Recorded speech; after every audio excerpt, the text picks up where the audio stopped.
আসসালামু আলাইকুম। আজকের এই 58 বছরের 15 দিনের অনুষ্ঠানের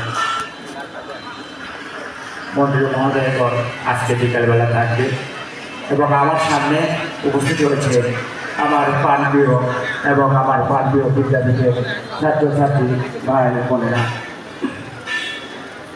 আমি 1993 বাচ্চু মন্ত্রাজ পরিষদের সাহিত্য সম্পাদক হিসাবে নির্বাচিত করেছিলাম। আপনাদের রায় আমাকে সেদিন সাহিত্য সম্পাদক পদে নির্বাচন করেছিলেন। এই কলেজে আজকে এসে আমার খুব ভালো লাগছে, কারণ আজকে এসে দেখি এই কলেজে অনেক কিছু পরিবর্তন হয়েছে। যে পরিবর্তনটা আপনারা জানেন, আমার বাম পাশে একটা বিল্ডিং একতলা ছিল। সেদিন আমরা বাংলাদেশ সরকারের সাহিত্য সাংস্কৃতিক মন্ত্রী একটা প্রোগ্রামে জামেরা বেগমকে নিয়ে এসেছিলাম। তিনি আমাদের সেদিন প্রতিজ্ঞাবদ্ধ করে দিয়েছিলেন যে আপনাদের এই দুতলা ভবন করা হবে। সেটা আমাদের জন্য অনেক প্রাপ্য ছিল। আমার বাম পাশে গেটে ঢুকে একটা লাইব্রেরি ছিল, সেই লাইব্রেরির বইগুলো আমরা নিয়ে এসেছিলাম। সবচেয়ে বড় ব্যাপার, যেগুলো শিক্ষক আজকে আমাদের মাঠ থেকে চলে গেছে এবং যেগুলো প্রাক্তন ছাত্র এবং বন্ধুরা আমাদের সাথে লেখাপড়া করতে চলে গেছে, তাদেরকে আজকে আমি আমার মন থেকে গভীরভাবে শ্রদ্ধা জ্ঞাপন করছি।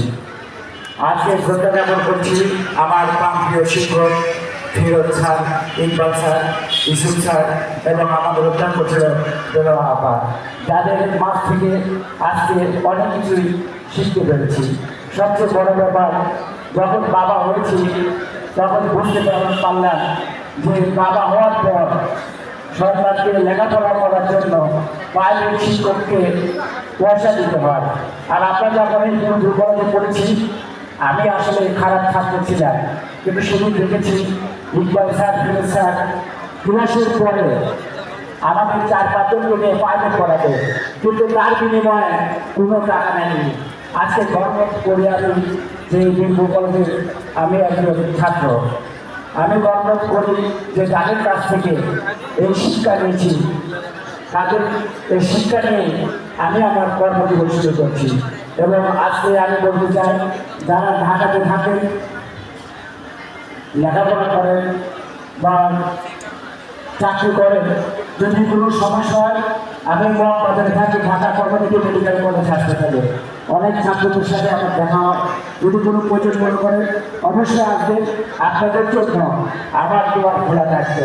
আর এসব শিখছি, কিন্তু আমরা আমাদের সাবেক ছাত্র নেতা আলম ভাই বসে আছে, পলাশ ভাই ছিল, মমতাজ ভাই আছে, বাচ্চু ভাই ছিল, আজাদ ভাই ছিল। এদের মাধ্যমে আমি, যারা এই কলেজে ছাত্র রাজনীতি করেন, যে দলেরই হন, সবসময় খেয়াল রাখবে সিনিয়র নেতৃবৃন্দদের কাছ থেকে কিছু শিখতে। যারা স্টুডেন্ট আছে তারাও শিখবে, শেখার কোনো শেষ নেই।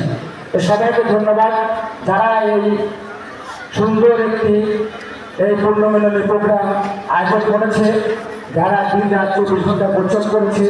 গতরাত্রে আমি আসলাম পরিশ্রম করতে, তাদেরকে আমি আমার মন থেকে রক্ত শুভেচ্ছা ও ভালোবাসা দিল।